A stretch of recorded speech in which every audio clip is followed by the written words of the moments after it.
The basement that kept growing. When Samir found the basement, it felt like discovering something hidden rather than something forgotten.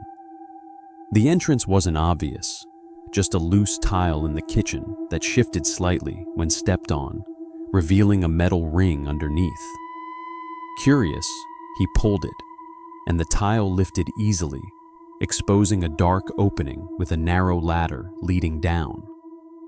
At first, it was just a small storage space, dusty and unused, with nothing but concrete walls and silence thick enough to press against his ears.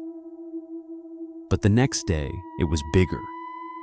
Samir knew it instantly, even before climbing down fully, because the ladder seemed longer, the air colder, and the space wider than before. He told his brother, who laughed it off, but by the third day, even he couldn't deny it. The basement had grown again. It's extending into a second room that hadn't existed before. By the end of the week, there was a hallway, and at the end of that hallway, doors. Dozens of them, each one different, each one closed. Samir felt drawn to them, though he didn't know why, like something deep inside him recognized the place even if his mind didn't.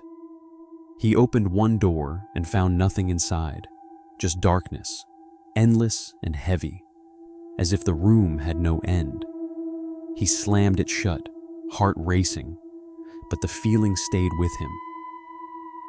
At night, he began hearing movement below, not random noises, but footsteps, slow and uneven, echoing through the expanding space. On the seventh night, at exactly 2:13 a.m., every door opened at once. The sound was deafening, a chorus of creaking wood and grinding metal, followed by silence so complete it felt unnatural. Then came the breathing, yet not from one place, but from everywhere, surrounding him, even though he was upstairs. Samir ran to the kitchen and saw the hatch wide open, darkness spilling out like smoke, curling along the floor. Then the hands appeared, pale and thin, reaching up from below, grasping at the edges, pulling themselves upward. He slammed the hatch shut, his entire body shaking. But the knocking started immediately, loud and desperate, accompanied by voices overlapping in a chaotic whisper. "Let us out." The next morning, the hatch was gone, as if it had never existed, and Samir tried to convince himself it was over. But that night, when he opened his wardrobe, he found a door inside, small and wooden, identical to the one that had disappeared. It was slightly open, and from the darkness within came a whisper, calm and certain. "We don't need the basement anymore."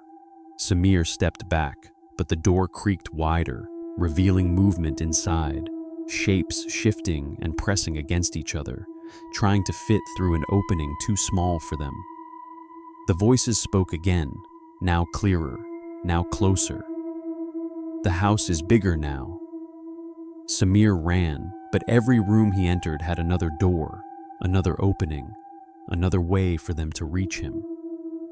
The walls began to stretch, the corridors lengthening, the house reshaping itself into something impossible.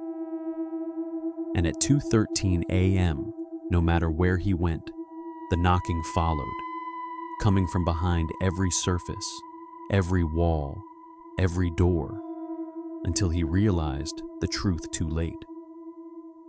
The basement had never been growing, it had been spreading. If this gave you chills, don't forget to like the video and subscribe for more terrifying encounters.